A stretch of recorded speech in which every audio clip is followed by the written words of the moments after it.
Hoje nós vamos reaportar os dividendos e colocar mais duas ações baratas nessa carteira que eu comecei em março com vocês. É uma carteira que o objetivo dela era mostrar que quem não investe em ações é maluco, porque eu simplesmente peguei um dia aleatório, peguei 7 ações para investir R$10.000 em cada e mostrar para vocês que simples fato de eu pensar que essas ações estão baratas no longo prazo iria dar certo. Então eu não via se elas tinham perspectiva de queda no curto prazo, não vi nada. É mais uma forma de mostrar que uma carteira aqui, diferente do meu perfil de investimento, por exemplo, daria certo. Importante destacar que eu tenho a minha carteira principal, que eu sempre mostro para vocês as compras que eu faço. Tem a carteira da minha filha, que eu também mostro as compras que eu faço, que é R$250 todos os meses. Faça chuva, faça sol.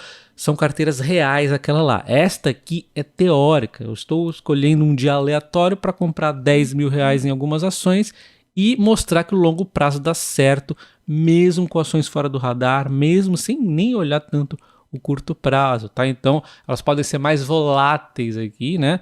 Mas também dá certo. Isso aqui é a prova que realmente quem não investe é maluco. Embora essa carteira não esteja brilhando em rentabilidade, a gente vai ver o azar que a gente deu ali, tá? Mesmo assim, ela tá batendo todos os tipos de indicadores. Tá batendo o IVVB11, o IDIV, o SMAL, o IBOV, o IPCA, o CDI. Então, ela bateu tudo aqui com 17,5% de rentabilidade, mesmo com as quedas um pouco fortes que aconteceram nesses 2 meses recentes aqui.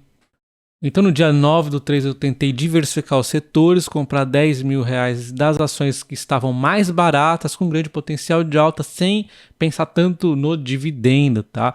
Então a gente tem aqui a minha compra da Simpar, da Sanepar, porque a de saneamento era a única aí que realmente achava que estava barata, a 3R Petróleo, que eu achava que era mais barata no momento, só que olha o azar que nós já demos aqui, teve a questão do follow-on, teve uma série de coisas aqui que atrapalhou a 3R, então já teve o primeiro azar aqui, temos a Neo Energia, que para mim era a elétrica mais barata, a BTG Pactual, que não era a mais barata necessariamente, mas era o banco que tinha a maior questão de crescimento, então por isso que entrou aqui. Tínhamos a Wiz, que era, não é bem uma seguradora, mas do setor aqui de seguros, era mais barata, então também entrou, e olha o azar que demos, aconteceu um monte de coisa com a Wiz, que logo na sequência ela também embarcou numa queda, e tínhamos a TIM, que na minha opinião, também no setor de telecomunicações era mais barata, que inclusive vai pagar dividendos melhores cada vez aí, né?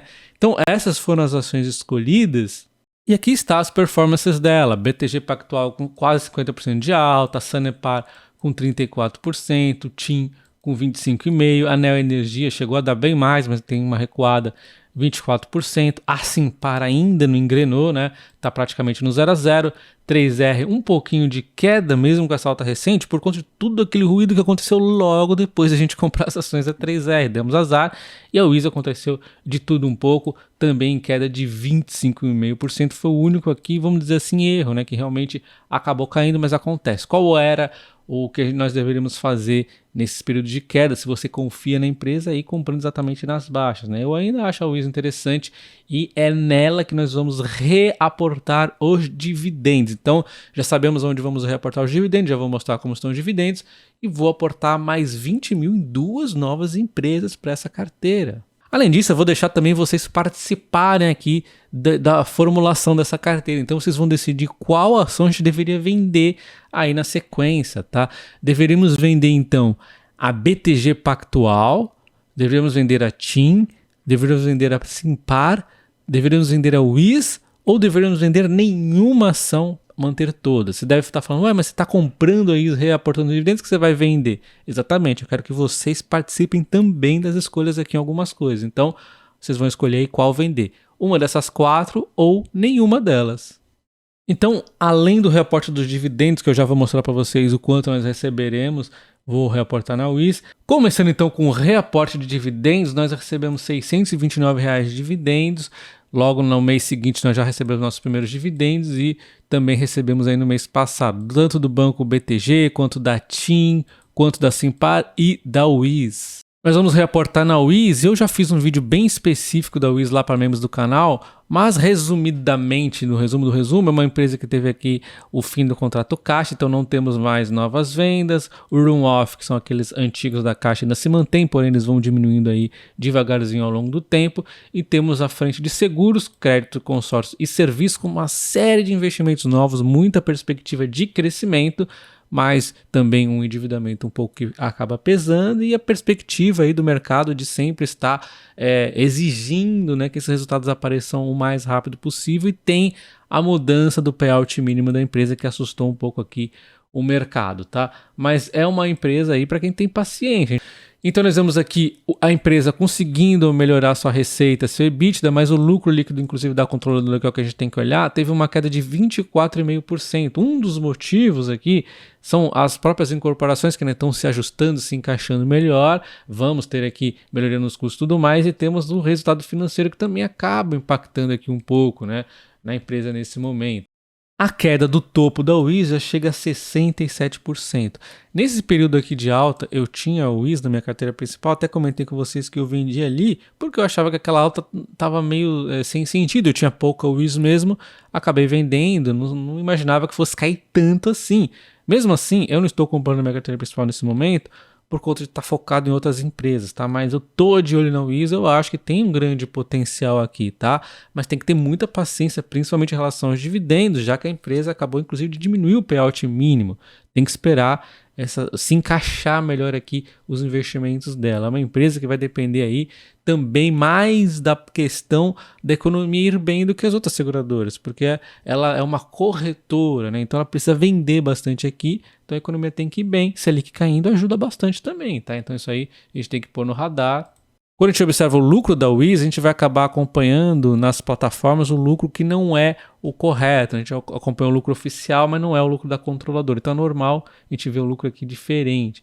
Mas de qualquer forma, a gente tem uma perspectiva em relação ao terceiro trimestre, um pouco de queda aqui no lucro, né, nesse terceiro trimestre. Talvez isso aqui ainda não vá ter um ânimo nas ações nesse momento. Mas lembrando que a gente está acompanhando não só a empresa, como também a macroeconomia, e a questão dos dividendos deu uma chateada também um pouco no mercado, né? Mas quem acreditar aí no longo prazo pode ter bons resultados. A gente vê que a cotação, né, caiu demais, o lucro nem está assim caindo tanto. Obviamente, aqui também lembrando que não é o lucro que a gente deveria olhar, mas enfim.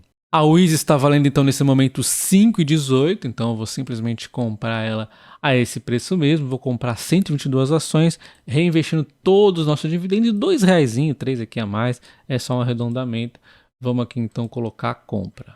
Cosan, e quando a gente fala da Cosan, a gente fala de um grupo, uma hold aqui com ótimas empresas dentro. Nós temos as partes não listadas, que é a parte de Terras com Janos, Telos, empresas aqui que vão ter mais novidades no resultado trimestral da empresa, assim como a Moove e a Compass, né? A Moove aqui lubrificantes, tem toda a diversificação geográfica, entrando nos Estados Unidos, conforme eu já comentei, e a Compass aqui na frente de gás. Eu comentei dessas duas empresas bastante aqui em vídeos anteriores, vocês entenderem mais o case da Cosan, né? E temos as frentes que estão listadas na bolsa, a gente acompanha mais facilmente, que é a Vale, a Raízen e a Rumo. Inclusive a Rumo hoje tem ótimos dados, né? Você sabe, a Rumo é transporte e logística, né? Transporte ferroviário, e ela tem aqui um recorde de produção neste mês de setembro. Já vinha de meses fortes, e significa que ela vai ter um trimestre fantástico, né? Ela teve o maior volume da história aqui nesse mês. Então, também a parte de agrícola está indo forte, que é o que dá mais receita, inclusive. Vale destacar que a empresa ela acaba refletindo aqui o cenário agro do Brasil, já que ela transporta aqui basicamente, principalmente, né, a parte de agro. Então, com o agro crescendo e suas concessões longas demais, inclusive com expectativa aqui de ampliação, a tendência é que ela continue dando os bons resultados enquanto a sua dívida vai diminuindo. Isso é outro ponto. A queda da Selic também deve ajudar aí mais no resultado da empresa. E aí, como cotação segue lucro, o lucro não para de subir, as cotações vão subindo, e isso aqui tende, de alguma forma, o mercado também a observar que ela está dentro da Cosan, deve ajudar aos poucos também a puxar as ações da Cosan para cima. No momento, a Rumo subindo então 3,5%. Raízen, quando a gente fala da Raízen, a gente vê muito o mercado olhando a Raízen no curto prazo, olhando o petróleo, olhando para onde vai um risco de controle de preço na Petrobras, olhando a dívida dela no momento, e esquece do case de longo prazo, que é um case de crescimento, que esse crescimento vai trazer muito resultado, pagar o endividamento, e o petróleo tem que pensar também o que esperar do petróleo por longo prazo e do etanol, porque o etanol também tem as suas ramificações, tem crescimentos diferentes aqui, e a própria Raízen tem o etanol de segunda geração, que é um diferencial. Enfim, Falando do petróleo, ele estava começando a corrigir, agora vinha numa forte alta por conta da questão da guerra, mas como eu disse, nesses 2 vídeos que eu fiz sobre a guerra, existia o risco de uma queda novamente, por conta que o mercado é assim, ele tenta precificar os cenários difíceis aí com o Irã entrando e toda aquela confusão, e depois ele vê que não está acontecendo isso, ele às vezes faz essa correção, é normal. Então oscilação, volatilidade é a palavra-chave para o petróleo, até que você realmente tenha notícias aí em relação à guerra, qual vai ser a participação do Irã nisso. Então, enfim, petróleo é um case que vai mexer muito no curto prazo, né? Mas se você pensar no longo prazo, a empresa é muito promissora, ela já vem de alta aí desde sexta-feira 7,6%. Hoje mesmo com a queda do petróleo, ela ainda está subindo um pouco, porque além de toda essa recuperação do petróleo novamente, nós temos a própria boa notícia que a empresa nos trouxe aqui, que é a entrega do etanol de segunda geração, né, o segundo planta que ela entregou aqui, com investimento de 1,2 bilhões, já tem aqui então 80% de sua capacidade nominal já comercializada, né, contratada. Então é a empresa entregando o que havia prometido, né? Então 2023 ela ia entregar a segunda planta, tá aqui então com 2 unidades, olha só, ano que vem mais 2 e mais 2 e mais 2 e mais 3, e aí até 2030, 31 vai ter 20 plantas de etanol. Então é um crescimento muito grande aqui, isso aqui leva um pouco de tempo, o CAPEX realmente é pesado no início, mas depois os resultados vão aí sendo entregues, né?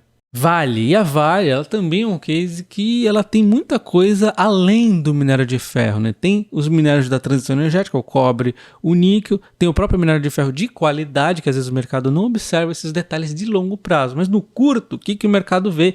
China, se vê China, vê então minério de ferro, né? Minério de ferro está nesse momento aqui 17,7% de alta no último ano, está resistindo, mas ele está volátil, então toda hora que cai, a Vale cai, foi esses momentos que ela bateu os fundos, recuperou-se aqui indo bem novamente, e aí já cai novamente a Vale, né, dando preços aí baratos, e o minério de ferro hoje até tenta aqui se manter, o minério de ferro tentando se manter num fundo aqui de uns $115 aproximadamente, $114, né, assim, tem que acompanhar a China, isso aqui ficando acima de $100 já está fantástico para a Vale, né?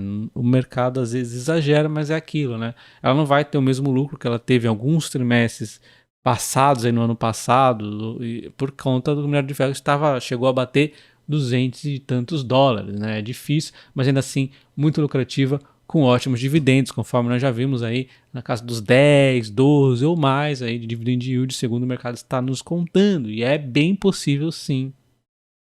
E óbvio que o bom resultado das empresas do grupo Cosan vão acabar refletindo na Cosan, né? Então a gente vê a Cosan no último ano subindo 7,5%, foram muitos zigue-zagues aqui nesse período, preços fantásticos e muitas vezes aqui um preço de 15, 10, onde na minha carteira principal eu comprei bastante nesses preços, né? E também nesse fundo, né? E aí a empresa vem de uma disparada ali, e agora uma realização. Então ela é uma empresa volátil, tem que ter atenção a isso. Se a gente pegar esse fundo aqui, ó, ela chegou a subir então 56%, é muita coisa, mas não é bom a gente ficar pensando no fundo e nos topos, né? Mas de qualquer forma, é uma forma de mostrar como ela é volátil. Desse topo recente para o fundo que ela fez antes, na sexta-feira, caiu 26%. E agora dá uma recuperadinha aqui, ainda está ótimo preço. Eu gosto da Cosan, principalmente aqui na casa dos 16,30, que já está bom para mim, tá? E quem sabe se ela bater os 15,10 novamente, aí é comprar mais pesado ainda, né? Quando ela está acima de 17, por exemplo, aqui os 17,50, eu eventualmente compro, mas aí eu já utilizo opções para me proteger contra possíveis quedas, que eu sei que ela é volátil. E acabou acontecendo isso, né? Eu andei comprando ela aqui aos 17,50 aproximadamente, que é um ponto que ela resiste, inclusive várias vezes. Eu achava que ela poderia subir e não voltar, mas ela voltou, só que eu comprei protegido contra a queda, utilizei opções para isso, e aí eu pude então recomprá-la mais na baixa. É isso que eu sempre vou fazendo na minha carteira principal, tá? Mas nessa aqui que nós estamos usando exemplo, eu só vou simplesmente pôr lá a compra ao preço de agora, 16,54. Mas lembrando que se você quer aprender a operar opções, como por exemplo essas compras protegidas contra a queda, que muitas vezes te forçam a acertar um fundo, né, assim que eu acabo fazendo, considere conhecer meu curso de opções, link na descrição do vídeo e nos comentários fixados. Vale muito a pena, o acesso é vitalício eu tiro suas dúvidas no Telegram. Então está aqui comprando 10 mil reais em ações da Cosan, lembrando que não é recomendação de compra, lembrando que essa carteira é uma carteira teórica. Diferente da minha carteira principal, onde eu realmente mostro para vocês o que eu estou comprando e é real aquilo ali, porém eu nunca mostro no mesmo dia, exatamente para não configurar uma recomendação de compra, né? Porque eu não faço nenhuma recomendação. Então lembre-se, aqui é uma carteira teórica, tá? Então está aqui as novas compras, Cosan e Wiz, que foi o reinvestimento do dividendo da Wiz, e eu não vou fazer mais uma compra, não vou deixar apenas essas 10 mil, e aí inclusive você pode colocar nos comentários qual deveria ser a próxima ação para comprar, eu vou considerar. Eu vou deixar o link na descrição do vídeo nos comentários fixados do acesso dessa carteira que eu cadastrei lá no Investidor 10. Um abraço e até o próximo vídeo, valeu!